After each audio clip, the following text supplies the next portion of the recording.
গল্প নবাব ফয়জুন্নেসার আলোর বাতিঘর। একসময়ের হোমনাদাত পশ্চিমগাঁও জমিদার বাড়িতে আজও যেন এক মহীয়সী নারীর প্রাণবন্ত ছায়া জড়িয়ে আছে। তিনি নবাব ফয়জুন্নেসা চৌধুরানী। ১৮৩৪ সালে এই বাড়িতে তার জন্ম। শুধু প্রাচুর্য নয়, জ্ঞান আর প্রজ্ঞার আলোকবর্তিকা হয়ে উঠেছিলেন তিনি। বাল্যকাল থেকেই বাংলা, আরবি, ফার্সি ও সংস্কৃত ৪ ভাষায় তার দক্ষতা ছিল ঈর্ষণীয়। তবে তার জীবন কেবল জমিদারির ৪ দেয়ালের মধ্যে সীমাবদ্ধ ছিল না।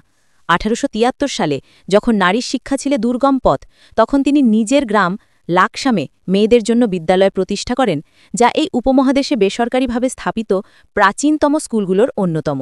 শুধু স্কুল নয়, নিজেই হয়েছিলেন শিক্ষক। তার হাত ধরেই কুমিল্লার বাদুরতলায় প্রতিষ্ঠিত হয় ফয়জুন্নেসা ইংরেজি উচ্চ বালিকা বিদ্যালয়। তাঁর জনহিতকর কাজ কেবল শিক্ষাতেই থামেনি। ১৮৮৯ সালে যখন মহারানী ভিক্টোরিয়া তাকে নবাব উপাধিতে ভূষিত করেন, দক্ষিণ এশিয়ার প্রথম ও একমাত্র মুসলিম নারী নবাব হিসেবে, তা ছিল তার প্রজাদরদী শাসনের স্বীকৃতি।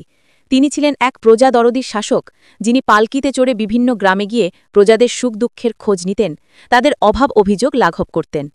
দরিদ্রের জন্য দাতব্য চিকিৎসালয়, মক্কায় হজ পালনের সময় নাহরে জুয়াইদা পুনঃখনন, স্কুল ও মাদ্রাসা নির্মাণ, ফয়জুন্নেসা তার সম্পদের প্রতিটি কণা ব্যয় করেছেন মানুষের কল্যাণে।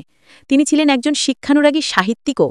তার অনন্য সৃষ্টি গদ্যপদ্যে মিশ্রিত জীবনীভিত্তিক চম্পুকাব্য রূপ জালাল বাংলা সাহিত্যে তার সৃজনশীল প্রতিভার স্বাক্ষর বহন করে।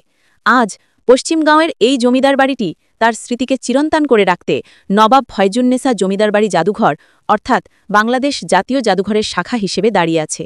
এটি কেবল ইটের গাঁথুনি নয়, এটি সেই নারী জাগরণের প্রথম অগ্রদূতের স্মৃতিচিহ্ন, যা বেগম রোকেয়ারও ৪৫ বছর আগে এই ভূখণ্ডে আলোর জন্ম দিয়েছিল।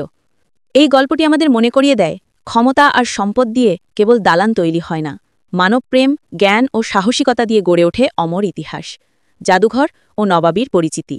জাদুঘরের নাম নবাব ফয়জুন্নেসা জমিদার বাড়ি জাদুঘর, বাংলাদেশ জাতীয় জাদুঘরের একটি শাখা। অবস্থান পশ্চিমগাঁও, লাকসাম, কুমিল্লা, বাংলাদেশ। নবাবের পরিচিতি, জন্ম ও মৃত্যু ১৮৩৪-১৯০৩ খ্রিস্টাব্দ। উপাধি ১৮৮৯ খ্রিস্টাব্দে মহারানী ভিক্টোরিয়া কর্তৃক নবাব উপাধিতে ভূষিত হন। তিনি দক্ষিণ এশিয়ার প্রথম ও একমাত্র মুসলিম নারী নবাব। উল্লেখযোগ্য কাজ: নারী শিক্ষা প্রসারে স্কুল প্রতিষ্ঠা, দাতব্য চিকিৎসালয়, খাল, রাস্তাঘাট নির্মাণ, রূপ জালাল কাব্য রচনা।